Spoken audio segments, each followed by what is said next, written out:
Em destaque, oferecimento Hillside Park Residence. O melhor da vida ao seu lado.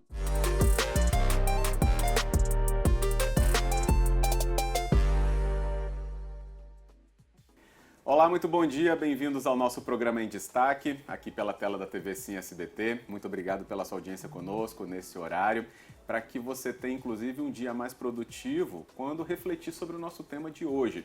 Vamos falar sobre violência nas escolas, mas também mecanismos que podemos ter para combater isso. Uma questão que tem se espalhado demais, recentemente, provoca muita preocupação, mas a preocupação não pode dar margem à inércia. A gente precisa ter justamente informação e ferramentas para poder atacar esse problema, inclusive muito atual. Não só algo do Espírito Santo, mas a gente entende que é até uma discussão nível mundial. Nosso convidado é que vai nos explicar tudo isso e muito mais com o contexto que ele traz para o nosso programa nessa manhã. Rafael Luz, que é especialista em segurança escolar, fala conosco no nosso Em Destaque nessa manhã. Rafael, muito bom dia, bem-vindo. Bom dia, obrigado. Posso apertar a mão aqui? Claro. Satisfação, estou muito feliz de estar aqui, obrigado pela oportunidade. Sou grande fã do programa, grande fã seu. Uma honra realmente estar aqui, obrigado. Excelente. O agradecimento é todo nosso, até para que você compartilhe o seu conhecimento diretamente com a nossa audiência. Imagina, conhecimento daí para ser compartilhado. Que bom. Imagina. Exatamente. Acho que o ambiente é para a gente até levar mais informação para, como eu falei, não ter inércia diante de um problema que é tão atual e às vezes pode até ser paralisante. Como que se discute violência nas escolas ou a violência escolar? Acho que até que você podia nos ambientar no meio dessa discussão inicialmente. Posso. É bacana falar isso porque existem dados muito importantes que nos ajudam a entender a complexidade que é falar de segurança em escolas. Então, a gente, quando fala de segurança em escola, a gente precisa envolver uma série de atores. Alunos, professores, colaboradores da escola, pais de alunos, dentro de uma comunidade que se comunica e dialoga entre si, que é muito múltipla, que é plural, e que cada ser humano que está presente nesse universo traz uma particularidade. Nenhum aluno é igual ao outro, nenhuma família é igual a outra, então é muito complexo você estabelecer protocolos de segurança nesse ambiente. Em 1960, a gente já tinha estudos sobre bullying, por exemplo. O primeiro estudo sobre bullying foi publicado em 1973, e ele já trazia informações sobre o impacto no comportamento dos alunos que sofriam bullying e mesmo entre aqueles que praticavam bullying. Então a violência em escolas, Fábio, ela não é um fenômeno de agora. A gente tem inclusive casos registrados nos Estados Unidos, por exemplo, que escolas de colonos eram atacadas por indígenas e eles matavam as crianças porque isso obviamente tinha um impacto emocional muito grande para aquela comunidade. Então atacar escolas, a violência em escolas, ela traz um impacto muito grande porque são crianças envolvidas. Dentro desse universo, a gente trata de problemas muito sérios e que vem crescendo, essas ameaças vêm crescendo. Então é importante a gente ambientar todo o contexto de segurança escolar dentro desse contexto muito múltiplo, histórico, de uma violência que choca as pessoas, que é uma violência terrorista, que choca muito. Se você entrar num outro ambiente, por exemplo, e tiver 4 mortos, é uma coisa horrível, é uma tragédia. Num shopping, por exemplo. Mas isso numa escola, ele traz um peso emocional para as pessoas muito maior. Então, é esse universo que a gente trata. E a gente teve, nos últimos 4 anos, um aumento de 360% nas ameaças às escolas. Nossa. Então, a gente está tratando de ataques que vêm acontecendo e de um aumento muito grande no número de ameaças. Então, é dentro desse universo que a gente age e que é muito bacana. E eu estou muito grato de poder estar aqui, porque, apesar de ser um problema muito sério, são poucos os canais que dão pauta para a gente falar de verdade, seriamente, com profundidade sobre isso. Então é muito bacana da sua parte abrir esse espaço aqui para a gente poder falar. Obrigado. Melhor ainda quando você pode estar aqui com a gente também, compartilhando tudo isso. Obrigado. Até porque, como até o Rafael lembrou, escolas nos Estados Unidos, a gente teve ali uma década de 10 para frente, com episódios recorrentes, e isso no mundo ganhou muita repercussão. Aqui no Espírito Santo a gente teve casos extremos de violência em escolas. A gente teve um episódio de Aracruz gravíssimo, em Vitória tivemos até registro policial também, ou seja, não tem cidade grande e cidade pequena, Tem Perfeito. A ocorrência, tem a vulnerabilidade. Perfeito. E acho que é por isso que atinge tantas pessoas quando essa discussão está na pauta e você pode até nos ajudar. Existem ferramentas ou processos que família, escola, e não é pública ou privada também não, é ambiente escolar, que precisam já começar a pensar muito mais sobre isso? Perfeito. A escola, a violência em escolas, tristemente, ela é democrática. Ela atinge as escolas públicas, as escolas privadas, ela atinge as escolas de educação infantil, as escolas de ensino médio. elas são ações, em geral, individualizadas e que não têm necessariamente critério de escolha da unidade escolar. Então, Blumenau, por exemplo, que foi um caso recente de 2023, que foi muito marcante para o Brasil inteiro, o agressor ele relata que ele aleatoriamente saiu para escolher uma escola. Ele viu uma escola que tinha um muro mais baixo, pulou o muro e fez o que fez. E aí daí a gente já parte para a problemática desse problema. Porque uma coisa é segurança pública, que é um problema de Estado, é um dever de Estado e que nenhuma comunidade escolar vai conseguir resolver. E eu tenho um problema de terrorismo. Alguém que entra em uma escola para matar crianças, isso não é um problema de segurança pública, isso é um ato terrorista. Que até Blumenau, a dona da escola foi erradamente muito criticada, Fábio, porque fala assim, mas o muro da escola é muito baixo. Mas Blumenau é uma cidade super segura. Então ela não estava pensando, quando fez o muro, que alguém ia pular o muro para roubar o computador da escola. Então ela estava com um pensamento de segurança pública e não com atos de terrorismo. Então, pensando nessa ação, que é esta ação de violência contra alunos e colaboradores, ela é um ato de terrorismo, a gente precisa agir em diversas frentes para proteger a nossa comunidade escolar. Então, eu estou falando de protocolos muito claros de entrada e saída, protocolos de visitantes, protocolo de fornecedores na escola. Eu estou falando de protocolo de resposta a situações de escola invadida ou de um agressor interno, né, de um insider que a gente chama, que é alguém que é de dentro da escola. Então, são protocolos que têm diferença entre si. Eu estou falando de protocolos de abandono em caso de incêndio. Então, quantas escolas, por exemplo, não tem sequer alvará do Corpo de Bombeiros para funcionar? Ou está com o alvará vencido, ou o extintor não está ok. Então, são múltiplas emergências que podem acontecer e que a gente precisa atacar, especialmente com prevenção. Porque nós somos um povo, né, que culturalmente coloca cadeado em porta arrombada, né? Exato. A gente pensa pouco em segurança. Então, a gente precisa pensar antes, se antecipar. Então, segurança se trata de prevenir. Eu sou ex-policial militar e sou bombeiro militar do Rio de Janeiro. Então, a gente sempre fala isso, prevenção é meio socorro. Então, você consegue prevenir um acidente, se ele acontecer, certamente o impacto vai ser muito menor. Então, a gente precisa pensar a escola assim. Como é que eu vou proteger a escola de tudo aquilo que pode acontecer, machucar ou prejudicar os principais atores envolvidos nisso, que são as crianças? Esse é o pensamento. E como é que eu faço nascer essa discussão na escola? Porque a gente pensa assim, os pais vão reclamar, a direção vai reclamar com os pais, ou nenhum dos dois se atenta a essa gravidade ou essas vulnerabilidades. Como é que eu planto essa discussão? Que pergunta feliz. Eu acho que essa semente está plantada. E eu vou te dizer por quê. Em 2014, o Ibope Inteligência fez uma pesquisa que foi atualizada em 2018. Foi refeita. E essa pesquisa trouxe um dado muito importante para a gente. Que para 89% dos pais, a maior preocupação quando ele matricula uma criança na escola não é a proposta pedagógica, é a segurança. Então o pai está mais preocupado se a criança vai voltar bem, e aí obviamente dentro desse contexto a gente está falando de bullying, de cyberbullying, de violência em escolas, até porque em 2014 os principais casos nem tinham acontecido no Brasil ainda. Verdade. Então esse pai está mais preocupado se o filho vai ficar bem, vai voltar bem, do que com o que ele vai aprender. E isso já é um sintoma de uma sociedade que plantou no coração que a gente tem um problema de segurança em escolas. E aí o que eu acho que falta é uma discussão séria do poder público. Mas quando eu digo sério, eu digo profunda. De pegar as pessoas que estão envolvidas nesse processo, então traz o comandante do batalhão escolar, traz um especialista em segurança escolar, traz o professor para falar, traz o pai do aluno para ser ouvido, e a gente juntos, como comunidade e como poder executor daquilo, a gente conseguir avançar para protocolos claros de defesa da escola. Mas precisa ser uma discussão séria. Não pode ser uma discussão eleitoreira, não pode ser uma discussão de hoje e mudar para amanhã. Então, eu acho que a semente está plantada no coração das famílias e as famílias estão meio perdidas. Para onde eu vou? Para quem eu peço? De quem eu cobro? Como é que eu faço? E aí eu acho que falta o poder público realmente se posicionar e dizer, olha, cobra de mim, eu vou fazer e vou movimentar. Exato. Então já temos aí alguns indicativos sobre como essa discussão pode florescer no ambiente escolar, na comunidade escolar, onde você está inserido, onde o seu bairro está inserido. Aí eu pergunto também, né, a comunidade, esse entorno escolar. Antes, pelo menos é uma leitura que eu acho que é comum às pessoas, a escola, ninguém mexe com ela, até certo momento também. Perfeito. Ninguém mexe com ela, então ela está no meio de um bairro que seja socialmente muito vulnerável, mas a escola é aquele reduto de proteção para muita coisa, quase tudo. Mas tem limite isso também. E como que a comunidade se envolve? Porque parece assim, só o pai ou aquele aluno, aquele estudante ou aquele professor é que deve estar interessado nessa discussão. Acho que não. Nossa, e o seu achismo está correto. O seu achismo está correto. A escola, eu sou filho de uma professora, né, então eu fui criado dentro de um ambiente onde a educação sempre foi levada muito, foi tratado como algo sagrado.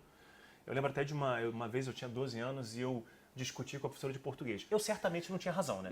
Porque eu tinha 12 de idade, ela de magistério tinha 30. E eu lembro quando eu cheguei em casa, né, a minha mãe, enfim, e ela falou uma frase pra mim que foi muito marcante. Ela falou, o professor é a maior autoridade da sua vida depois de mim. E isso pra mim foi um negócio muito marcante. Eu falei, caramba, isso é muito sério. Só que este respeito que a comunidade em geral tem pela escola não garante que ela vai estar protegida. Porque o agressor, ou aquela pessoa que pensa em atentar contra as crianças de uma escola, ele não está atentando contra a escola em si. O alvo dele não é... O alvo físico é a escola, mas o alvo moral é um outro alvo. É um alvo além da escola. É muitas vezes um pedido de ajuda. Como é que você pode falar isso, Rafael, que é um pedido de ajuda? Que um jovem que chega a puxar uma faca e agride um professor, ele está muito errado, ele tem que sofrer as consequências disso. E não estou dizendo isso, mas ele é só a ponta de uma linha muito comprida. Então, tem escuta para esse jovem, tem respeito em sala de aula, o professor consegue falar, a comunidade abraça essa escola como um todo. Então, esta agressão... E aí é que é o ponto principal da discussão toda. Esse jovem que agride uma outra pessoa, que está disposto a matar um outro aluno, ele é o sinal e o sintoma do quê? O que vem por trás disso? Sim. E como é que a gente está atuando nisso? Então a gente vai ficar numa discussão eterna, a gente vai continuar tendo atentado em escola, criança morrendo, criança se machucando, professor se ferindo, se a gente não atentar para a base desse problema.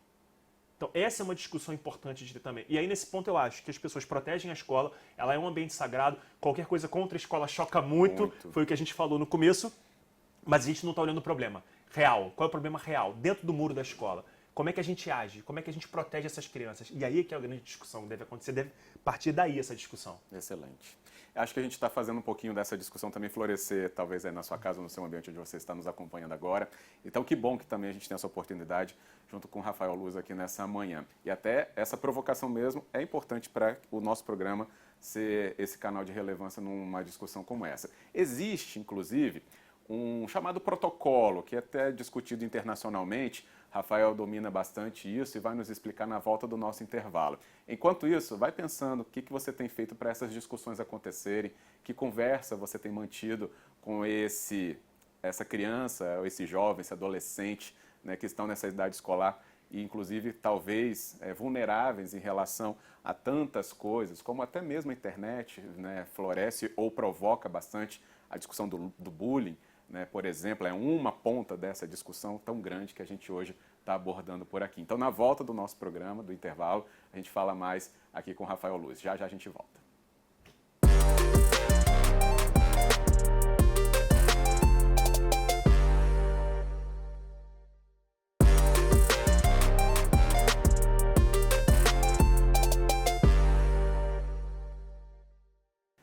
De volta então com o nosso programa em destaque aqui na manhã da TV Sim SBT. A gente continua falando então sobre essa questão da segurança escolar, o ambiente escolar protegido, mas de que maneira, que discussão é essa que acontece, uma discussão tão importante, atual, até internacional, como a gente já percebeu do nosso primeiro bloco. Nosso convidado continua aqui conosco então, Rafael Luz, que é especialista em segurança escolar, falando conosco no Em Destaque deste momento, sobre esse ambiente que merece toda a nossa atenção, até pela questão que a observação sobre casos de violência preponderam e muito, tanto dentro quanto externamente aos muros escolares, né? Importante que você conheça detalhes sobre como os especialistas observam tudo isso também. E o Rafael faz esse papel com a gente nessa manhã muito importante. No outro bloco, a gente estava conversando sobre que modelos a gente pode, né, acompanhar como balizadores, protocolos em relação a isso. Perfeito. E tem até um de referência internacional que você domina tão bem, pode até nos explicar, né, Rafael? Explico com o maior prazer. A gente tem, na verdade, existem vários protocolos de atiradores e agressores ativos norte-americanos, né? Então tem um protocolo que ficou bem famoso, que é o protocolo do FBI, que é o Run, Hide and Fight, que é o Corra, Se Esconde e Lute, que ele não é um protocolo pensado para escolas, ele é um protocolo para atiradores ativos. Se você pensar num ambiente de uma creche, por exemplo, não tem como você correr com os bebezinhos, né? Enfim. E aí existe um protocolo, chamado protocolo em inglês é ALICE, mas é ALICE, que é o protocolo hoje mais utilizado no mundo para escolas invadidas. A maioria esmagadora dos distritos escolares utilizam esse protocolo, o Canadá utiliza esse protocolo. E eu hoje sou até então o único brasileiro formado nesse protocolo. Eu me formei lá na Ramap College, em Nova Jersey. E é um protocolo que pensa na realidade da escola. Então, cada letra desse acróstico, Alice, é uma ação que você pode tomar diante de uma escola invadida. Então, a gente tem o protocolo que pensa em todas as variáveis dentro de uma ação de alguém de fora da escola ou de alguém que já é de dentro da escola, para que todos sejam capazes de responder. E aí, meu trabalho, hoje eu sou diretor nacional de uma empresa de educação para segurança em escolas, e o nosso trabalho é levar isso de maneira lúdica, respeitando a faixa etária e o entendimento de cada aluno, para que eles consigam agir nessa situação de emergência, mas também em outras. A gente também fala de incêndio, a gente faz treinamento anti-bullying, tudo que engloba segurança em escolas, a gente faz. Mas esse hoje é o protocolo mais importante de escola invadida no mundo. Entendido. Até acho que você pode explicar pelo menos o que o nome traduz, claro. Então, né? Tava esperando você dar deixa aqui, para não parecer que eu tava... Não, que isso. A letra A é de alerta, que significa alertar a todos nós, a todas as pessoas que nós temos uma situação em que a gente precisa se proteger. A gente vai disparar o protocolo. Tá. A letra L é de lockdown, que seria se trancar, que hoje é a nossa atitude prioritária, especialmente quando a gente trata de escolas de educação infantil e creche. Para as crianças não terem que se deslocar muito, elas vão se trancar em sala de aula e existe um protocolo que é ensinado para o que fazer na hora que eu me tranco, como é que eu me tranco. A letra C seria counter, seria um contra-ataque, mas não se trata de sair lutando com o agressor, são ações que você pode tomar que vão te dar mais tempo e maior possibilidade de sair daquela situação emergencial, tá? Eu esqueci o I, perdão. O I de informar. Né? Informar eu sou um professor, eu vi quem entrou na escola, eu sei as características, eu faço contato com a polícia militar pelo 190 e digo, olha, eu sou professor, estou dentro da escola, temos um caso de escola invadida, é um homem de barba, de camisa branca, de calça jeans, está usando uma arma longa, está usando um revólver, uma pistola. Dá todas essas informações para as forças de segurança e que os próprios professores se comuniquem. Então, olha, ele está no andar tal, olha, ele está andando. Um segurança, por exemplo, conseguiria visualizar pela circuito de TV onde está esse agressor, como é que ele está agindo. E aí, vamos para C, desculpa, né, que é o counter. E a letra E, que é de evacuar. Como assim? Eu sou um aluno do ensino médio, por exemplo. Eu não consegui entrar em sala nenhuma, mas eu estou vendo uma rota de fuga, uma rota segura, eu consigo sair. Você deve sair da escola e, obviamente, acionar a polícia militar ou se abrigar num outro ponto e procurar ajuda. Então, isso é ensinado para as crianças de uma maneira que todas compreendam a partir das suas capacidades cognitivas, respeitando, então, os segmentos das escolas, para que elas consigam se proteger numa situação dessa. Interessantíssimo, porque acho que vai, e aí você pode nos ajudar pela sua experiência, né, entender se cada perfil, né, você pelo menos já indicou isso, que aplicado isso a cada perfil de comunidade escolar, a gente vai ter, então, um nível de explicação para os menorzinhos, Exatamente. um nível de explicação para os mais jovenzinhos, um nível de explicação para os adolescentes. Exatamente. Então, a gente pega o adolescente, que vai ter o entendimento, inclusive o adolescente, ele tem a capacidade dele mesmo decidir a ação que ele vai tomar. Interessante. A criança muito pequenininha depende que o professor tome essa decisão para ela. Então, a gente precisa preparar o professor, o aluno para receber essa orientação. Então, são várias camadas de atuação. Hoje, a gente tem lá aproximadamente quase 800 escolas com a gente, de maneira direta.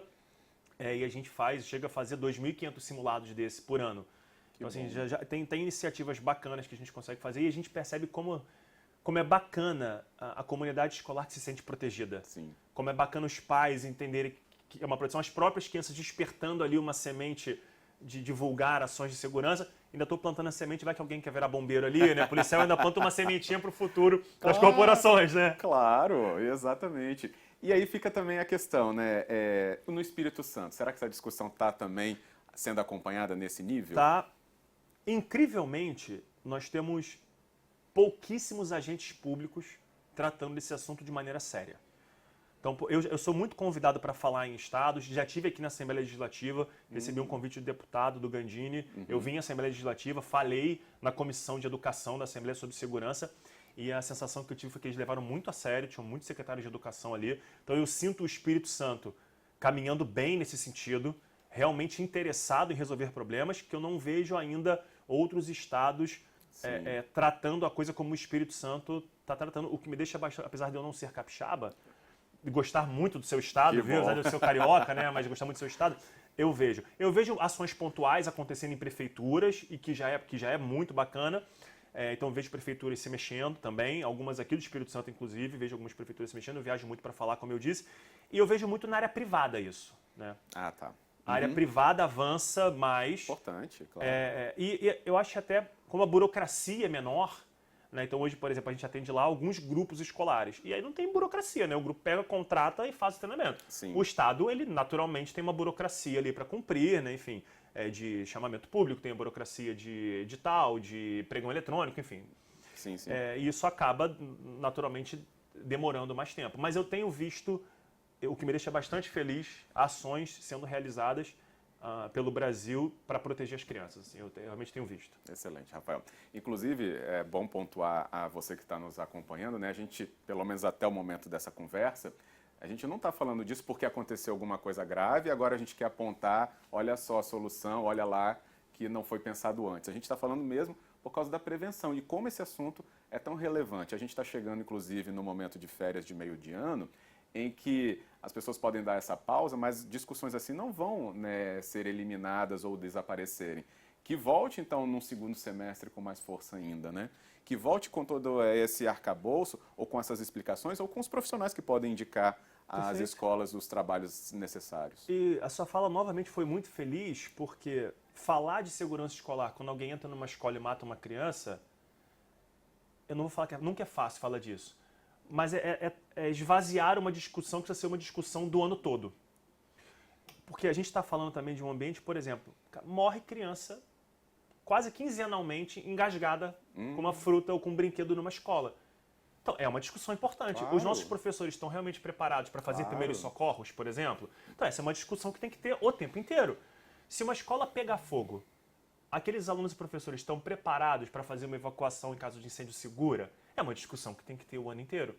Então, segurança escolar precisa ser tratada com muita seriedade. E essa oportunidade que eu estou tendo de falar aqui, que esse programa traz, é um caminho para isso. A gente está tratando de maneira muito séria um assunto que é da maior relevância, que é garantir a segurança dos nossos alunos e alunas. Excelente. E isso é muito bacana. Que bom. Ainda mais com essa possibilidade de ter um conteúdo tão transparente também, como o Rafael está nos oferecendo aqui no nosso programa em destaque. Agora, Rafael, de toda a sua experiência já hoje, né? Obviamente tivemos os mais trágicos, mas também tivemos onde floresceu essa discussão. Vamos pegar por onde essa discussão aconteceu, onde você ouviu que a implantação teve esse efeito. Você falou que já entende quando aquilo, né, entrou na vivência, no entendimento, na compreensão. Esse adolescente ou jovem hoje vai se tornar também, e é isso que a gente espera, né, da formação escolar, um adulto que tenha mais compreensão desse entorno dele, para que depois ele reproduza isso na família que ele formar de uma maneira também mais responsável? Eu falei no primeiro bloco que nós somos um povo culturalmente que não pensa em segurança. Que nós somos um povo que coloca cadeado em porta arrombada. E a gente precisa mudar essa cultura de segurança. Quando você viaja, vai em algum outro país, você vê as pessoas têm extintor de incêndio em casa. Eu tenho extintor de incêndio na minha casa, mas eu vivo segurança. Então você pensa, as pessoas pensam, meu Deus, que absurdo ter um extintor de incêndio na minha própria casa. Mas sim, mas deveriam ter, enfim. Quando a gente trata segurança dentro da escola, que tem naturalmente um papel social, a escola, além do papel acadêmico, ela tem um papel social, tem um papel formativo dessa criança, desse jovem. E a gente coloca segurança dentro desse universo, essa criança vai crescer para se tornar um adolescente que pensa mais em segurança e, naturalmente, esse adolescente vai se tornar um adulto que também pensa mais em segurança. E aí a gente começa a fechar um ciclo importante de ter ambientes mais seguros, porque a própria juventude, as próprias crianças tornam esse ambiente mais seguro. Tem a primeira cliente da Guardião Escolar, que é essa empresa que eu sou responsável nacional hoje, é uma escola da Barra da Tijuca, no Rio de Janeiro. Hoje, a gente consegue, por exemplo, fazer evacuação de 800 alunos em 1 minuto e 30 segundos para fora da escola. Nossa! E a gente chega lá e as crianças falam pra gente, quando é que vai ter simulado agora? Então, assim, a gente criou um ambiente em que as pessoas gostam de experimentar e viver sensações de segurança e saber que elas estão se sentindo seguras. E esse é o meu desejo para o Brasil inteiro, que a criança da comunidade ribeirinha, com maiores dificuldades sociais, esteja protegida na escola e que a criança da escola mais cara de São Paulo esteja igualmente protegida. Então esse é o meu desejo de verdade para o Brasil. Que bom. E entendemos que isso é possível, já que, né, perfeitamente, recebemos essa discussão para ela florescer, como a gente falou, que é um desejo e o seu trabalho acho que reflete muito isso. Como também. A gente diz no Rio de Janeiro, se botar 10 centavos de vontade ali, a gente vai conseguir resolver. Excelente. Então, Aqui a gente fez a nossa parte, então esperamos que aí desse lado você também entenda esse trabalho que o Rafael Luz também desempenha e aqui compartilhe um pouco do conhecimento dele com a gente. Nosso tempo está se esgotando, Rafael, então acho que a gente consegue deixar tudo isso muito mais agora claro para as pessoas. Óbvio que o assunto poderia tomar tantas outras discussões dentro de tudo isso que você trouxe e pode abordar muito bem, mas acho que hoje o esclarecimento acabou acontecendo inicialmente, mas o convite vai estar aberto para que você volte, com certeza aqui abordando novos temas. Muito obrigado pela oportunidade de falar num programa tão relevante desse. Eu só vou deixar um último recado. Segurança não dá segunda chance. A exceção da segurança é o acidente. Então, se você não pensar em prevenção e segurança, pode acontecer um acidente. Esse acidente não dá segunda chance. Então, olhe com carinho para as nossas escolas, para as nossas crianças, elas precisam de nós. E eu estou 100% aqui à disposição para ajudar. Grato pela oportunidade, por esse espaço aqui. Estou me sentindo bastante honrado. Excelente. Obrigado. Eu que agradeço. Obrigado, meu parabéns, irmão. tá? Obrigado. Obrigado também a você que nos acompanhou. Então, como eu disse, sai dessa manhã muito mais informado, com um senso mais crítico também em relação a isso, mas com o objetivo que a melhoria atinja, então, a escola, o entorno dela, a sua família principalmente, ou seja, o ganho da sociedade é enorme e incontável. Obrigado, então, mais uma vez e a gente volta no nosso próximo Destaque contando com você. Até lá!